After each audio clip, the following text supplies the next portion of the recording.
morning. From Fox 5 News, this is Good Day Atlanta at 8 a.m. A local 8-year-old opened her presents in the hospital yesterday after she was hit by a car near her home. We'll hear from her mother ahead of a long road to recovery. A new year, new state laws. We are live at the state capitol with the changes you can expect in just a couple of days, 2026. Wow, just a couple of days away. Good morning, everybody. Great to see you on this day after Christmas. Welcome to Good Day Atlanta at 8. I'm Paul Milliken, back in for Buck. And I'm Alex Whitler. Thank you all so much for being here, and thank you for putting up with me the past few days. It's been rough, people. I mean, I'm not going to lie to you. It's been rough having to deal with this one, but we're pushing through. We're so close. All right, you guys, we're also very close to some very chilly temperatures. Yes, so indeed. Let's check in with Greg Majeski. Good to see you. Yeah, we at least get the warm weather through the weekend, guys, but all bets are off as we go to next week. So stay tuned for that update here in a little bit. But today's weather, a light jacket this morning. We're currently at 58 degrees here in Atlanta, 48 up in Blairsville. Gainesville, Weather Service will be out there hopefully today. At least hopefully soon to get that stick fixed. It's malfunctioning right now. 56 in Athens, 53 in Carrollton, 63 in Rome. So everybody very mild out there to begin our morning. Now what we're waiting on is we have this cold front. There's another one upstream. That's the one that's going to be coming at us going into Tuesday. So Monday we get wet weather and much colder come Tuesday. But until then, above normal temperatures, they're going to continue for us, folks, right through the weekend. So as we go and look at our forecast here for today, here's what you can expect. More of the same. Temperatures will be topping out in the low 70s for this afternoon with a little bit of hide and seek action with the clouds. Now, come up a little bit later, we'll take a more detailed look at that 7-day forecast and show you just how cold it's going to get. Okay, I will be listening. Thank you, Greg. Checking Skyfox traffic. We're keeping our eyes on this problem spot that we've mentioned in College Park. So a crash has at least one left lane blocked from that exit ramp from 285 southbound to I-85. It's not causing major delays, but we keep watching it because it could. So just be aware. The downtown connector is all green between Langford Parkway and the Brookwood interchange. You can look forward to a smooth 7-minute trip time. Let's check in on your big three from the northern suburbs. I-75 out of Cobb County is all green, 11 minutes. No problems on Georgia 400. It's 10 minutes. And another green ride in from I-85 in Gwinnett County. That'll take you 7 minutes. It is 8:02 right now. Let's take a live look at the world's busiest airport right now where holiday travel is underway. I think that's my partner in crime, Tim Whaley, out there behind the camera. If I know Tim, Tim's about to jump on a plane and go to Aruba. All right, today, the day after Christmas, is the busiest day to catch a flight. Hartsfield-Jackson Atlanta International Airport expects 5.3 million people to travel through New Year's Day. Safe travels, Tim. Yeah, stay safe. We're just days away from the start of a new year, and that means it's time to learn about new state laws about to take effect. Yeah, from homeowners and drivers to voters and taxpayers, these changes will touch daily life all across the state. And Good Day's Kim Leffler is live with everything we need to know. Kim, we're all ears. Well, good morning. There are a wide variety of new laws that'll be going into effect here in Georgia on January 1st. They're aimed at stronger consumer protections, more government transparency, and better access to services.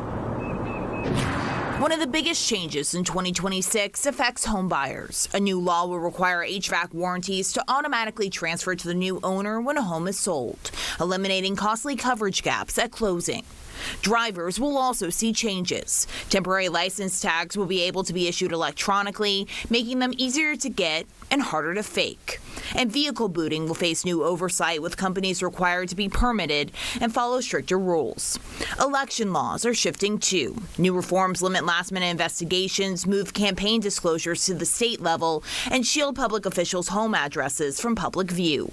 Teledentistry will also be legal, giving more Georgians, especially in rural areas, a way to see a dentist without leaving home.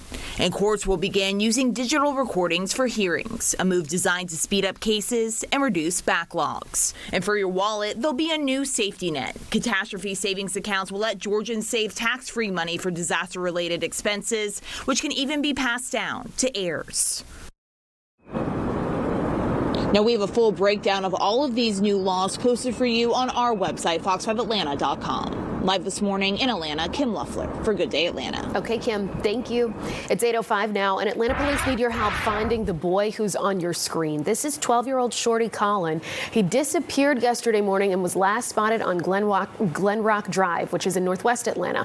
Now, due to his age and the circumstances surrounding his disappearance, authorities are classifying this as a critical missing person. So if you've seen this little boy or know where he might be, give Atlanta police a call. The murder case against accused Appalachian high school shooter Colt Gray is at a standstill as his mental health evaluation is not yet complete. A legal expert tells Fox 5 the results are critical before the case can move forward. Colt is accused of killing 2 students and 2 teachers and hurting 9 other people. Longtime criminal defense attorney Joshua Schiffer says the reason these types of evaluations take time is because there's a lot at stake. The evaluation for competency gets quite detailed, even though it's not necessarily the longest interview process. A lot of the process involves getting together documents, histories, information of that type.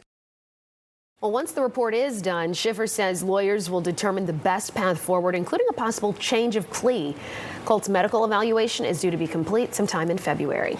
8:06 now, an 8-year-old girl is recovering after she was hit by a car in southwest Atlanta. This happened on Joseph E. Boone Boulevard last Friday. Yeah, Caleb Frazier was severely hurt and has undergone 2 surgeries already. Fox 5's Christopher King spoke with the little girl's mom.